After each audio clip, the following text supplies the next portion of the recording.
Dr. Brennan, let's talk needing reading glasses, how it comes about, what can we do?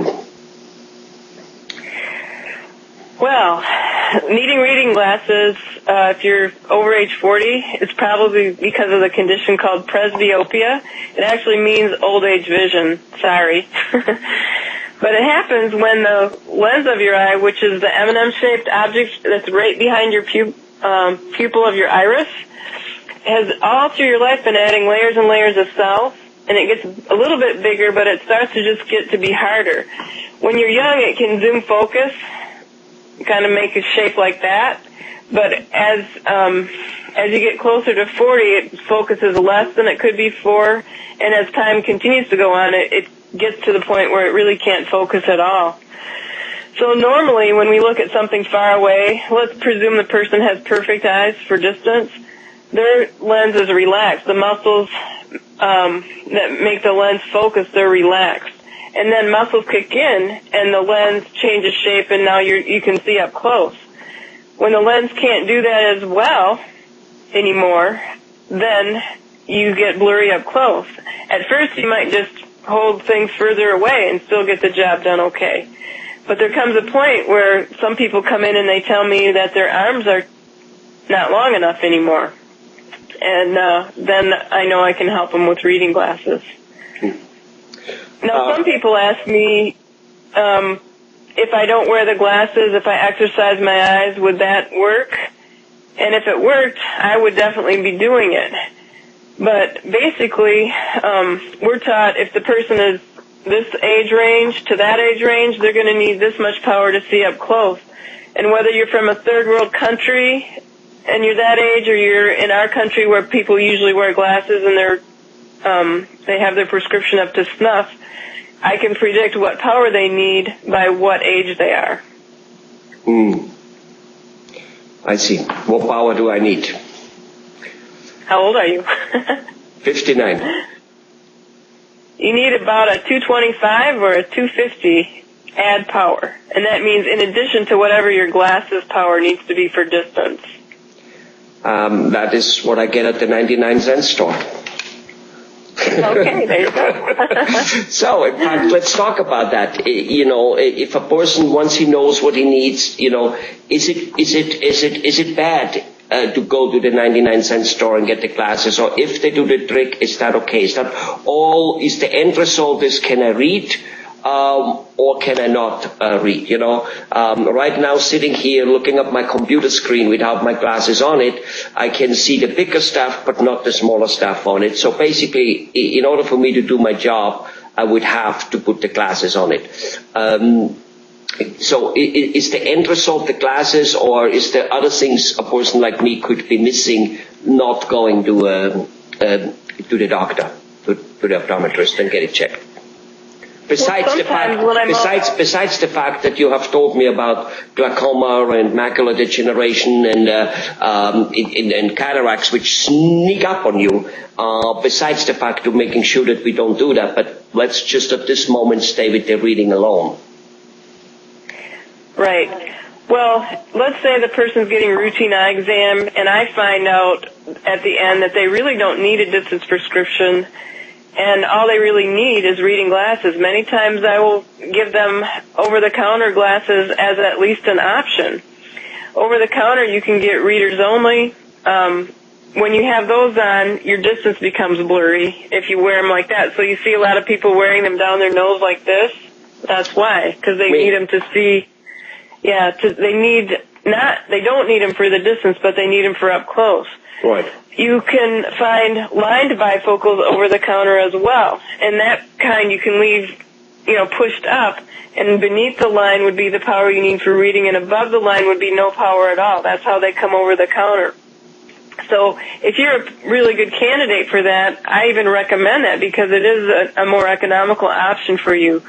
But after that, the prescriptions, they help people that have maybe two different eyes, one eye that sees better than the other one. Over the counter, they're only going to come equal power, okay? And so some people get headaches if their eyes aren't balanced about equally, and So if you're prone to getting headaches with the over-the-counters, one eye be blurry, one eye be clear, those are reasons that you would probably do better with an actual prescription that's meant just for you. Mm-hmm. Right. So. And then the no line option lens, where you can go from distance to near all in the same pair, those you can't get over the counter. And what's the advantage of those ones? They're really nice because they can take you from distance to computer distance, which is kind of fingertip range away, all the way up to close, all in the same pair. To me, they're as much like my natural lens was when I could zoom focus on my own. All I have to do is just use a different part of the lens depending on where I'm wanting to see. And that becomes automatic. You get used. So basically you can transition faster and better and smoother. Is that what you say? Well, it takes a little bit of a learning curve. You kind of have to learn where you're supposed to look, but it's measured to be as natural as possible, because usually when we're driving and walking, we're looking straight ahead, and that's a more distance thing. So distance is straight ahead and on up on the lens. And then intermediate is usually a little bit down, like I'm looking at the computer right now. And if I tip my chin up, I'm in the intermediate zone, and I can make the computer look as clear as possible. And then if I want to look at something up close, usually that's held down a little bit lower, and your eye sinks down to the lower part of the lens, and now my reading up close is nice and clear. On the contrary, if I put this up high, and I'm looking through the distance part of my lens, I can't read a word on this card. But down here, it's perfectly clear. Got it. And the person gets relatively fast used to it and then operates that way. They do. One of the things I didn't like about my no-line when I first went to a no-line, I was used to being able to drive down the road and look at the signs up on the side, just kind of look at like I am now, angling over. Yeah. Well, often the side part, it's not quite as clear, so I had to learn to point my nose at what I'm looking at. And a few times I missed the exit because it's like, whoa, I didn't have time to see that until I learned how to point my head first instead of just my eyes. Right. Okay. Well, there are obviously, a few little tricks one needs to learn when one transitions. But it's nice to hear that, the way one normal operates can be done. So as I said, yes, I walk around with, the glasses on the nose. I guess that's where the song came, there's a song in I could hook you up with a good pair of no-lines helmet. Yeah, I guess so. Yes, I'm sure you can. But you definitely hit it right on the nose of like how, what the type of glasses are, very much. And yes, if I sit in a car and, I, program in something, be it the radio, the GPS or whatever it is, and then I forget to take them off, and then I drive out in the parking lot and I can kind of go, it's a pretty dim day today, And until I finally realize that I have to take those things off. Wonderful. Okay. Anything else? Go ahead. Other options for helping with presbyopia or old age vision as well. For instance, the no-line that I was describing before, or a straight bifocal on the computer. Sometimes if you're on the computer all day, you have to tip up like this in order to be in the zone, and that can cause soreness in your neck and shoulders. Mm-hmm. And so for people that are having problems like that or don't want to have problems like that, a computer pair, we start from the computer power, which is kind of like a fingertip away, power on the top, and it progresses to near on the bottom, and that's really good for an office-type pair. Ah. And then there's also bifocal contacts.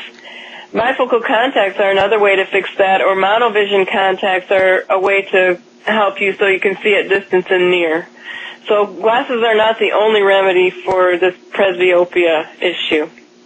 So interesting to know. So basically a person should tell you, look, I'm working all day on the computer, because then you put where he sees what in a different spot. I didn't understand your question. A person who works on the computer, he should let you know when he goes and gets the glasses fit, because in that case you can lower the line so that he doesn't need to be having to put his neck up to see correctly, so that as he looks down, he sees exactly that distance. Basically, you can adjust it of the way what his usual operating and working environment is, and that's how you on the glass fit, be it the nearsighted, the slightly farther, the much further. Well, not exactly, but you have it. In fact, we'd have to raise the line if they didn't want to tip back to see the that's computer. What I wanted. You can raise or sink the line, depends on what the person overall or most of the time is doing in life. Yeah, but the problem with that is then the line is in your way when you're walking around, and so usually we do a pair that's dedicated to the computer.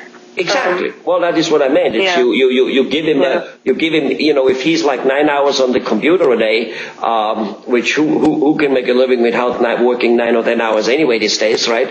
So that it's worth it to get that second pair of glasses, just like people get sports glasses, because that's when they operate different or they need to have a more sturdy frame or whatever it might be.